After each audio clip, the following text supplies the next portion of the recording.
Ciclo del capital es el proceso del movimiento ininterrumpido del capital, es decir, el cambio de mercancías por mediación del dinero. Capital productivo. El capitalista compra con dinero cierta clase de mercancías como son los medios de producción y la fuerza de trabajo.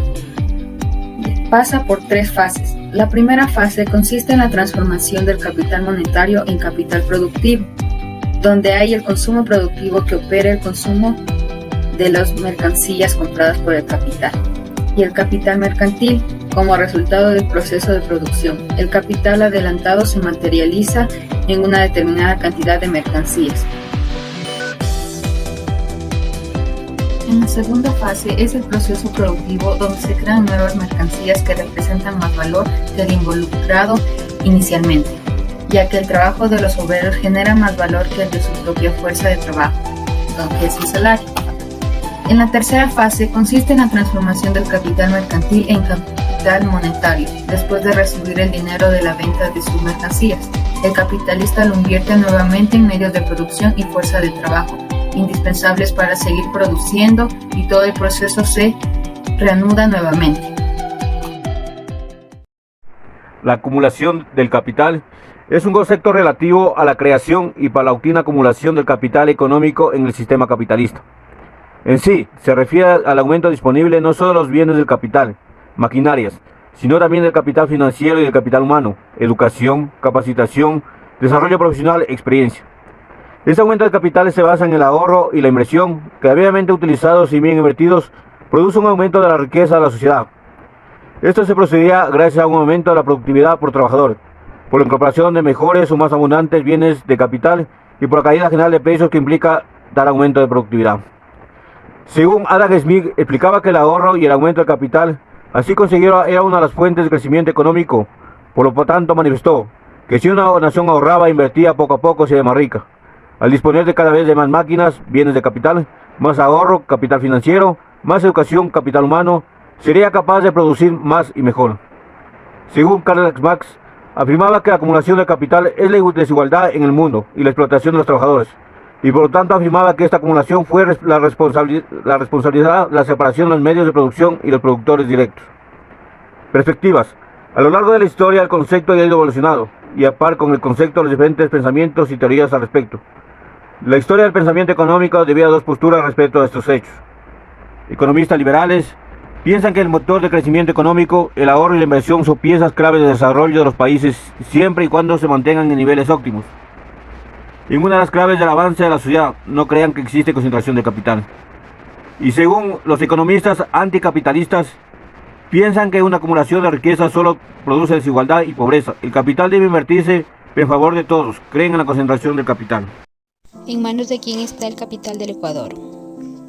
El capital del Ecuador está en manos de la banca privada. Esta consiste en una gestión altamente profesional y global del patrimonio de un cliente. Se trata de satisfacer las necesidades de inversión, planificación patrimonial, financiera y fiscal de las personas. La banca privada ha venido cumpliendo su rol de financiar el desarrollo productivo del país, donde este financiamiento del sistema bancario ha estado dirigido a diversos sectores económicos. Para que un servicio de banca privada sea como tal, tiene que producirse una relación banco-cliente que destaque para ofrecer un servicio personalizado. Existen 2 tipos de banca privada, la banca de clientes y la banca de productos. La banca de clientes se centra en la rentabilización, la relación con el cliente, y la banca de productos es la localización de productos, no es su función del cliente, sino de las campañas comerciales, no teniendo en cuenta el servicio personalizado.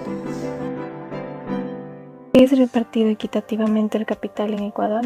Pues se podría decir que no. A partir del boom petrolero en nuestro país en 1970, el sistema financiero recogió los ahorros de particulares y empresas y los concentró. Llevó a la centralización del capital y así fue quedando en menos manos. Una pequeña parte de la población explota y controla los sectores claves del desarrollo del país. Fuertes lazos familiares y clasistas se producen entre sus propietarios. Alrededor de 1.200 empresas pertenecientes a 42 grupos económicos manejan la economía ecuatoriana, y son ellos los responsables de la crisis y la pobreza en la que se debate la mayoría de la población.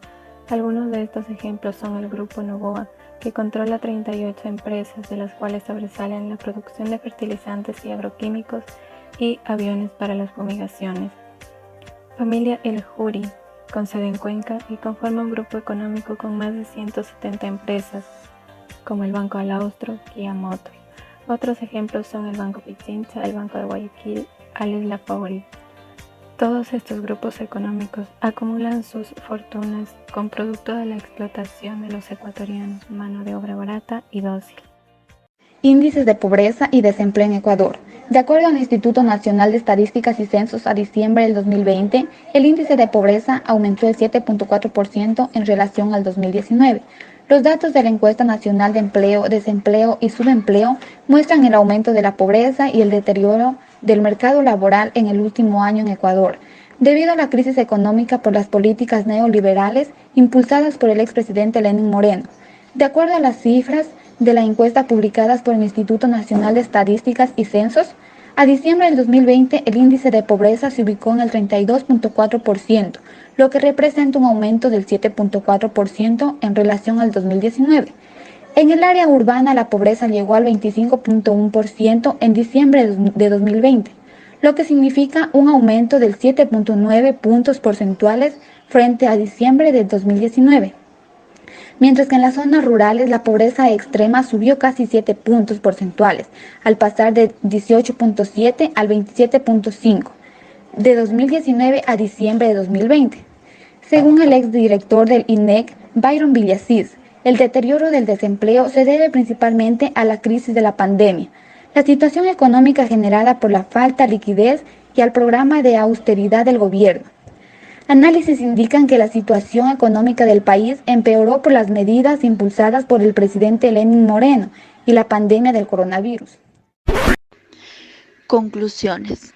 El capitalismo es la repartición igualitaria en base a la capacidad adquisitiva de los individuos. En base a las teorías establecidas, la acumulación del capital se basa en la inversión y reinversión de valores, lo que lleva al crecimiento progresivo y acumulativo del capital. En definitiva, la concentración del capital es un resultado derivado del capitalismo puro, en el cual la propiedad pasa a ser parte del que tiene la posibilidad de adquirirlo, y basándose en esta afirmación, existe una igualdad en el derecho de adquisición, en el que prevalece la capacidad de poder hacerlo.